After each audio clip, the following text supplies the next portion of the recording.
Hi viewers, welcome to my channel ராகுல் stories.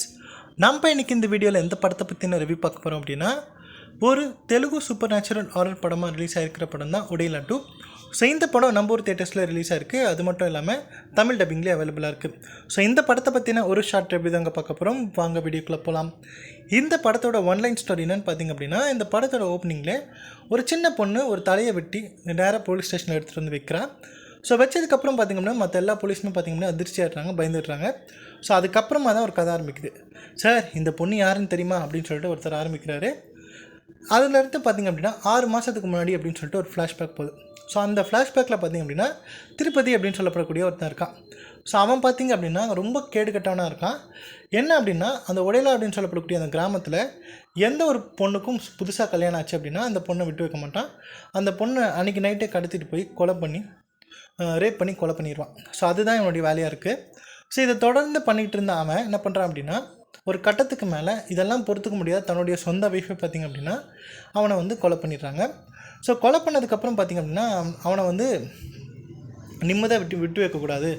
அது எப்படி இது இவ்வளோ அட்டூழியம் பண்ணுவான், இவ்வளோ ஒரு கேடுகட்ட வேலையெல்லாம் பண்ணிவிட்டு எங்களுக்கு எப்படி இருந்திருக்கும், இதெல்லாம் பண்ணிவிட்டு இவன் வந்து நிம்மதியாக சாவடிச்சோடனே செத்து போயிடுவான், நிம்மதியாக போயிடுவான். அதை நம்ம பார்த்துட்டு சும்மா இருக்கணுமா அப்படின்னு சொல்லிட்டு அந்த உடையிலா அப்படின்னு சொல்லப்படக்கூடிய அந்த கிராமத்தில் இருக்கக்கூடிய எல்லா மக்களும் என்ன பண்ணுறாங்க அப்படின்னா, இவன் அப்படிலாம் சும்மா போகக்கூடாது, இவன் செத்ததுக்கப்புறம் நிம்மதியாக இருக்கக்கூடாது அப்படின்னு சொல்லிட்டு இவனுடைய ஆத்மா வந்து சாந்தி ஆகக்கூடாது அப்படின்னு சொல்லிட்டு ஒரு விஷயத்தை பண்ணுறாங்க. ஸோ அந்த ஒரு விஷயம் பார்த்திங்க அப்படின்னா எங்களுக்கு ஒரு மிகப்பெரிய ஒரு சம்பவம் ஆகிடுது. இந்த மொத்த கிராமமும் அழியிறதுக்கான ஒரு ஸ்டேஜில் கொண்டு வந்துடுது.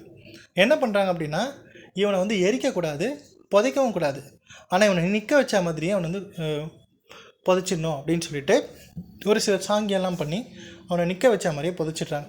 ஸோ புதைச்சதுக்கப்புறம் பார்த்திங்க அப்படின்னா அவனுடைய ஆத்மா சாந்தி அடையாமல் அது வந்து ஒரு பிரேதாத்மாவை உருமாறிடுது. ஸோ இது சொன்னதுக்கப்புறம் உங்களுக்கு ஒரு படம் வந்து ஞாபகம் வரும். அதுக்கப்புறம் நான் லாஸ்ட்டாக சொல்கிறேன். அதுக்கப்புறம் என்ன ஆகுது பார்த்திங்க அப்படின்னா, அந்த ஒரு ஆத்மா பார்த்திங்கன்னா சாந்தி ஆகாமல் ஒரு பிரேதாத்மா ஆகிடுது. அது மட்டும் இல்லாமல் இந்த மொத்த கிராமத்தையும் அழிச்சே ஆகணும் அப்படின்னு சொல்லிட்டு ரொம்ப வெறியாக மாறிடுது. அது மட்டும் இல்லாமல் இங்கே இருக்கக்கூடிய எந்த ஒரு பொண்ணையும் நான் விட்டு வைக்க மாட்டேன் அப்படின்னு சொல்லிட்டு அந்த பிரேதாத்மா சொல்லி இந்த கிராமத்து மக்கள்கிட்ட, ஸோ என்னையா அந்த மாதிரி பண்ணிங்க, கண்டிப்பாக உங்களெல்லாம் சும்மா விட மாட்டேன், கண்டிப்பாக உங்களை பழி வாங்குவேன் அப்படின்னு சொல்லிட்டு அதோடய வேலையை வந்து ஆரம்பிச்சிருது. ஸோ இதெல்லாம் கட்டுப்பாட்டில் கொண்டு வரணும் அப்படின்னு சொல்லிட்டு நம்ம ஹீரோயினை வந்து களத்தில் இறக்கி விட்றாங்க.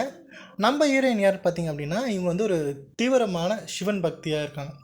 சிவன்னா அப்படி அவ்வளோ பிடிக்கும் அவங்களுக்கு. ஸோ இவங்க வந்து என்ன பண்ணாங்க அப்படிங்கிறத அந்த படத்தோட மீதி கதை. ஸோ என்னை பொறுத்த வரைக்கும் பார்த்திங்க அப்படின்னா, தமன்னா வந்து செம்மையாக பெர்ஃபார்ம் பண்ணியிருக்காங்க இந்த படத்தில். ஸோ வேறு லெவலில் பண்ணியிருக்காங்க அப்படின்னு தான் சொல்லணும். அதிலும் அந்த வில்லனாக நடித்த அந்த திருப்பதி அப்படின்னு சொல்லப்படக்கூடிய அந்த கேரக்டரில் நடித்த அந்த நபரும் சரி சூப்பராக பண்ணியிருக்காரு, வேறு லெவலில் இருக்குது. ஸோ இந்த படத்தோட கதை பார்த்திங்க அப்படின்னா முழுக்க அருந்ததி படத்தை பார்க்குற மாதிரி தான் இருக்கும். ஸோ அதே மாதிரியான கதை தான். அதே கதையை வந்து கொஞ்சம் திருப்பி போட்டு இந்த படத்தோட டைரக்டர் பண்ணிட்டாரோ அப்படிங்கிற மாதிரி தோணுச்சு. ஸோ மற்றபடி இந்த படத்தில் புதுசாக அப்படின்னு சொல்லிட்டு எதுவுமே இருக்காது. பொதுவாக இந்த மாதிரி ஒரு கிராமம் அப்படின்னாலே இந்த மாதிரி ஒரு சூப்பர் நேச்சுரல் படமாக எடுத்துடுறாங்க.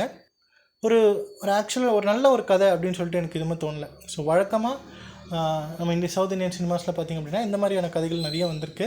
ஸோ அந்த வகையில் பார்த்திங்க அப்படின்னா இந்த மாதிரி கிராம சப்ஜெக்ட் அப்படின்னா தெலுங்கில் இந்த மாதிரி சூப்பர் நேச்சுரல் படமாக எடுத்துடுறாங்க. அதுவுமே பார்த்திங்கன்னா நல்லாவே இருக்குது. ஸோ என்ன தான் நீங்கள் பார்த்து பழகின படமாக இருந்தாலும் பார்க்கும்போது விறுவிறுன்னு போயிடுது. ஸோ கண்டிப்பாக என்ஜாய் பண்ணுவீங்க. ஒரு வாட்டி வேணால் இந்த படத்தை போய் பாருங்கள். பார்த்துட்டு உங்களோட ஃபீட்பேக் என்ன அப்படிங்கிறத கமெண்ட்ல பண்ணுங்கள். ஸோ இந்த வீடியோ பிடிச்சிருந்தால் லைக் பண்ணுங்கள், ஷேர் பண்ணுங்கள்.